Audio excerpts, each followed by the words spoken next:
Hi everyone, this lesson goes over some of the words about ratio and how to use a ratio table. So first of all, a ratio is a comparison between two quantities or two things, and it's normally used to compare or to relate things that are very different from each other.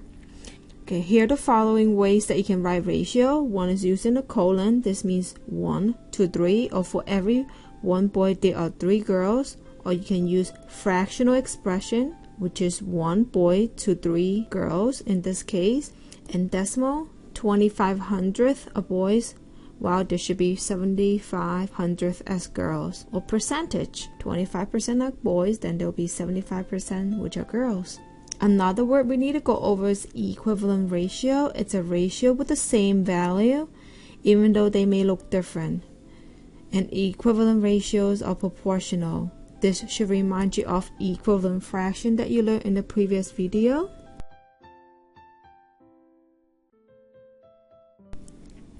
Okay, we will go over 3 relationships of ratio table. First of all, a ratio table is a data table, which means it uses numbers, and it shows equivalent ratio of two quantities using different numbers. Once again, equivalent ratios are proportional, meaning that they're equal. The 3 examples below refer to the statement right here that says you need 2 green tiles for every 6 red tiles in a design. So the green's right here and the red is right here. In the first example, we'll go over the horizontal relationship, which is the relationship going across. As you can see, going from the green to red, 2 to 6, you can actually multiply by 3, and it's the same for every example. So that means to solve for x, you can take 10 times 3, and that will give you 30. To recap, to find the red color tile, we can take the green and multiply it by 3. Now, what if you want to find the green color tile? This will be an inverse relationship, as you notice, going backward. This is divided by 3. Divided by 3. That means green can be found by taking the red divided by 3.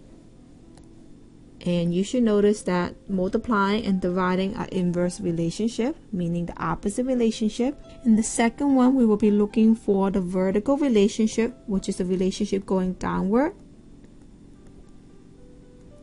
Going from 2 to 3, as you notice, is adding by 1. But going from 6 to 9, you're adding by 3. If you add 2 right here, you're actually adding 6 more. Going from 5 to 6, you're adding 1 more, so you're adding 3 right here. So what happens when we add 4 more? Let's take a look at the relationship before we solve it. As we add 1 to the green, we add 3 to the red. As we add 2 to the green, we add 6 to the red. So as we add 3 to the green, we add 9 to the red. Adding 4 will bring us adding 12, because we are adding 3 each time, while we add 1 on this side.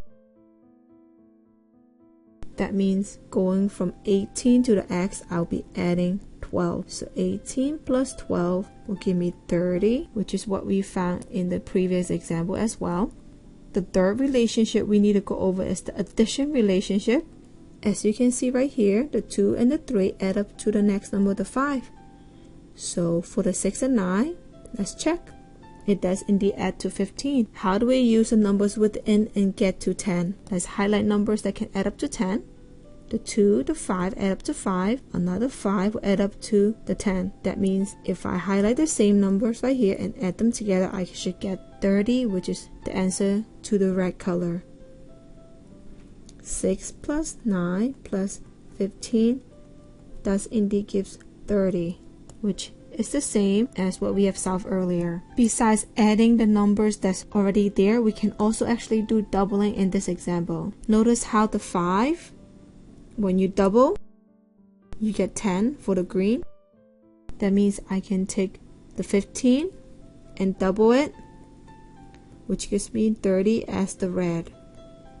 As you can see, there's many relationships within the ratio table. Going across horizontally, you can look for a multiplying relationship or dividing relationship. Going downward, as you can see that there's a proportional adding relationship, and with addition, you can add and double numbers to get to what you need. That's it for the lesson.